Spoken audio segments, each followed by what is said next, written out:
Jajang! Halo teman-teman, balik lagi dengan aku Vio. Dan hari ini kita bakalan, bukan kita sih, aku bakalan dongengin tentang drama Snowdrop lagi nih teman-teman. Buat teman-teman yang belum nonton, stop video ini karena video ini mengandung spoiler. Jadi kalian bisa nonton dulu, ntar baru balik ke sini ya. Masuk ke episode 10. Nah teman-teman, di episode sebelumnya Yongro dan teman-teman kan mereka berencana untuk kabur dari asrama kan, tapi gagal nih karena si dokter Chungya-nya nih teman-teman. Nah berikutnya Yongro itu marah gitu loh sama Suho. Dia sampai ngecopotin kalung dari Suho dan dilempar. Si ayahnya Yongro, dia tuh mau tahu keberadaan Yongro, apakah dia masih selamat atau tidak sejak pengeboman sebelumnya. Jadi Eun-Chang-soo itu marah banget dan minta Suho untuk nunjukin Yongro di jendela lewat belakang. Akhirnya Suho juga gimana ya, Suho tetap nurutin permintaannya Eun-Chang-soo karena dia masih berharap adanya kesepakatan antara Korea Utara dan Korea Selatan. Momen dimana Eun-Chang-soo dan Yongro itu bertemu, sebenarnya nggak bertemu sih, mereka tatapan dari jauh itu sangat mengandung bawang teman-teman. Soalnya seharusnya di hari itu adalah hari penguburan kakaknya Yongro, tapi di saat yang sama Yongro juga terjebak di asrama yang baru ada ledakan bom. Jadi di sini kondisi mentalnya Eun-Chang-soo juga yang awalnya kalem, kayak yang pelan-pelan semuanya kalem, tapi akhirnya Eun-Chang-soo tuh menunjukkan dirinya nih kayak sebagai ayah, dia harus melindungi anak-anaknya. Sedangkan istri-istri mereka itu masih meributkan persembahan 13 wanita perawan. Kayak aduh, oh my god, ini momen yang udah greget banget, tapi istri-istrinya tuh masih ngerepotin hal-hal yang tidak perlu gitu loh. Lanjut pada scene berikutnya di mana Yongro itu teriak kalau dia nggak bisa percaya siapapun yang ada di asrama tersebut, yang mana dia mau membongkar identitasnya si Chungya. Di sini Gyeok-chan itu melaporkan ke Chungya dan Chungya menampar Yongro dan mengikat dia di basement. Di sini matanya Suho bisa dilihat sedih banget dan hampir meneteskan air mata, tapi dia tetap tegar teman-teman. Berikutnya Suho itu mempertanyakan apakah pihak Korea Utara tetap menyelamatkan mereka, soalnya terlalu banyak hal yang tidak sinkron sama apa yang dijanjikan Korea Utara dan Korea Selatan dengan apa yang terjadi teman-teman. Di sini Chungya juga berapa kali meyakinkan Suho kalau Korea Utara itu nggak mungkin membiarkan mereka mati begitu saja di Korea Selatan. Lanjut ke berikutnya. Di sini kita udah bisa lihat kalau Chungya itu mengambil kendali untuk semua yang terjadi di asrama. Chungya memerintahkan untuk menahan Gangmu dan Ibu Pi di basement juga bersama Yongro. Nah, di sisi lain, Eun-chul yang mana adalah timnya Gyeok-chan dan Suho, ternyata dia itu terkena ledakan bom nih teman-teman, yang berakibatkan dia akan tuli sementara. Tapi walaupun dia kayak terkena musibah seperti itu, tapi dia tetap setia banget sama Suho dan dia tetap percaya Suho yang akan selalu nyelamatin dia, dan dia selalu optimis akan Suho walaupun si Chungya dan si Gyeok-chan udah mulai tergoyahkan nih teman-teman. Ada scene yang lucu nih di mana Gyeok-chan itu mau berdebat sama si Eun-chul, tapi Eun-chul kayak ya bebas lu kata-katain Suho, gue juga nggak denger gitu, karena dia masih menderita tuli sementaranya itu. Lanjut ke berikutnya, Chungya itu memperingatkan Suho supaya tidak tergoyahkan imannya kepada Korea Utara nih teman-teman.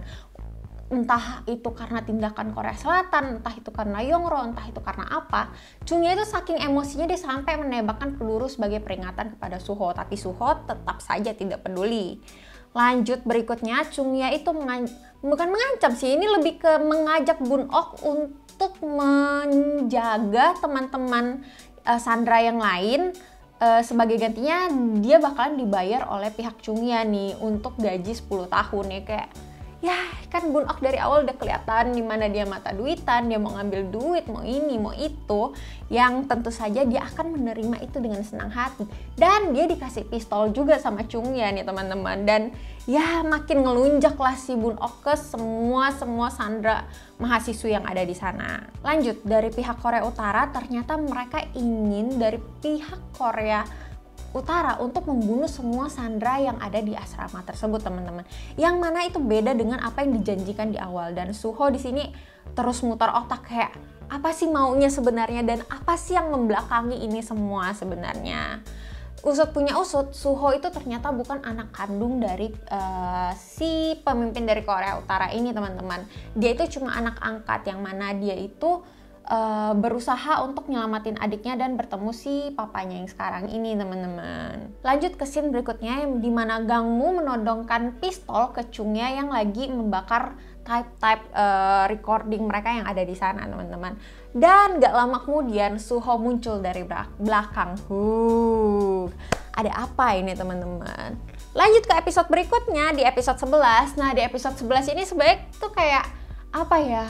Moodnya itu sama kayak waktu nonton episode 9 kemarin teman-teman, yang kayak aduh pengen banget kayak nyemplung ke dalam TV gitu, kayak gitu loh pokoknya. Lanjut, Chungya itu dan Gyeokchan sama-sama diringkus oleh Suho dan Gangmu. Suho itu jelasin ke Chungya dan Gyeokchan kalau misi ini ada yang nggak beres teman-teman. Bunok juga mengetahui situasi itu, dia berusaha untuk menyelamatkan Chungya dan Gyeokchan nih teman-teman. Dia menyandra si Yongro ke atas dengan menodongkan menodongkan pistol ke Yongro teman-teman. Nah tapi ternyata pistol itu kosong. Jadi yang Bunok lakukan itu sebenarnya tuh kayak apa ya, kayak nggak berguna gitu teman-teman. Dia percaya sama pihak Korea Utara, tapi ternyata pihak Korea Utara juga membohongin dia. Dan sekarang pihak Korea Selatan juga udah capek sama dia, kayak bertingkah mulu lu gitu. Lanjut ke berikutnya teman-teman. Di sini akhirnya si Suho itu menjelaskan ke semua sandera mahasiswi yang ada di sana kalau misi ini itu sebaik kita semua adalah korbannya, dan dia menunjukkan bukti-buktinya. Dan semua mahasiswi yang di sana itu diizinkan untuk bertindak bebas. Maksudnya mereka udah bisa mandi, makan, dan masuk ke kamar mereka masing-masing tanpa perlu nongkrong nggak tuh ditahan di kafetaria teman-teman. Kemudian Suho itu meminta dari pihak Korea Selatan untuk mengirim Hana masuk kembali. Hana masuk, nganterin makanan dan nunjukin bukti kalau Sandra yang lain juga aman untuk ke pihak Korea Selatan. Tapi di sini timnya Suho juga pintar. Dia itu nggak mau kasih barang rekaman yang bisa diadu domba, diputar balikan untuk pihak Korea Selatan. Jadi dia sengaja minta dari tim Korea Selatan buat nganterin makanan fried chicken juga untuk anak-anak di sana ya teman-teman. Jadi recording itu tuh merekam semua anak-anak di sana itu sehat, aman, dan bahagia, dan mereka juga dikasih makan, yang mana itu beda sama keinginan dari pihak Korea Selatan ya teman-teman. Lanjut, Suho itu pengen ngirim rekaman ke pihak Korea Selatan teman-teman.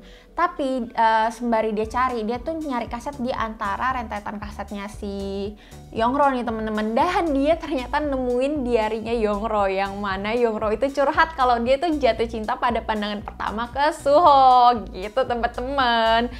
Di sana Suho juga ternyata membalas diari tersebut, tapi nggak dikasih denger gitu loh teman-teman. Kayak cuma Yongro ya, udah scene-nya berubah kayak what gitu kan. Ya semoga aja di episode berikutnya langsung ya kebuka ya teman-teman, Suho itu ngomong apa gitu. Lanjut, kemudian Suho itu sempat adu mulut sama Gyeokchan nih teman-teman. Gyeokchan itu sempat ngatain kalau Suho itu memang dari awal tuh kayak kartu yang memang pada akhirnya bakalan dibuang, yang mana itu tuh nyelekit banget di hatinya Suho teman-teman.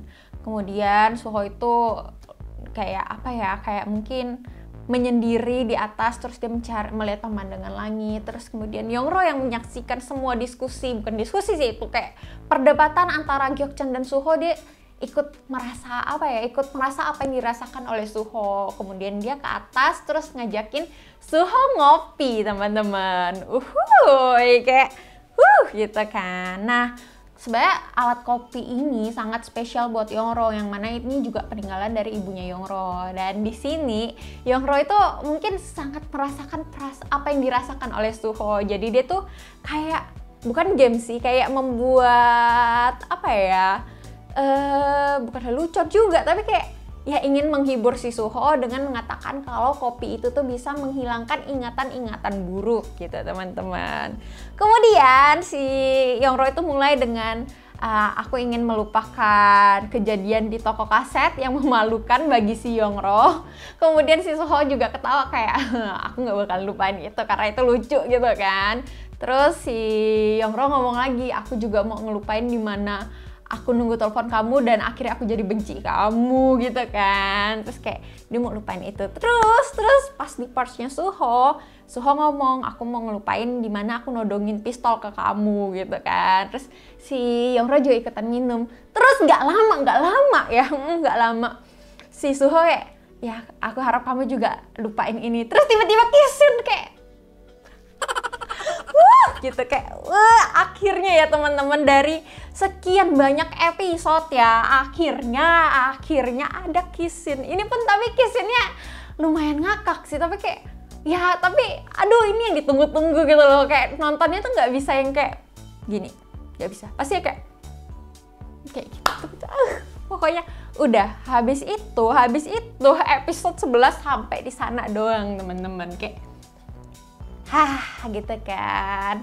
Nah berikutnya masuk ke prediksi episode 12 dari Jajang teman-teman, 12 dan 13. Kemungkinan besar Chungya juga pada akhirnya akan ikut tim Suho nih teman-teman. Kenapa aku ngomong gitu? Karena Chungya itu sempat berjanji ke Suho kalau Chungya itu bakalan balas budi untuk menjaga Suho, dimana waktu itu kan si Chungya sempat hampir mati kedinginan tapi ditolong oleh Suho.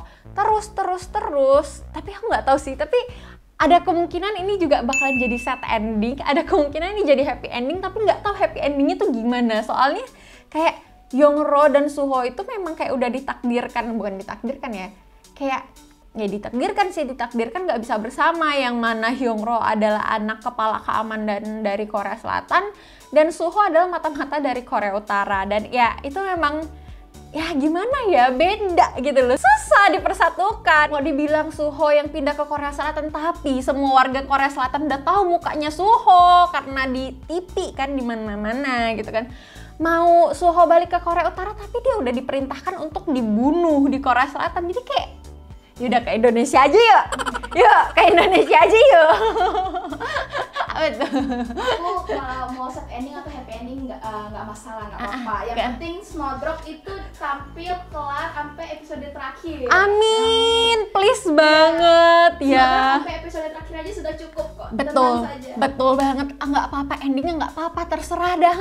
Yang penting kelar aja ya, jangan nanggung tiba-tiba kagak tayang lagi kan. Gitu ya, menangis ya. By the way teman-teman, ini aku juga sengaja pakai outfit vintage gitu ya, tahun 80-an kayak biar kayak Jisoo.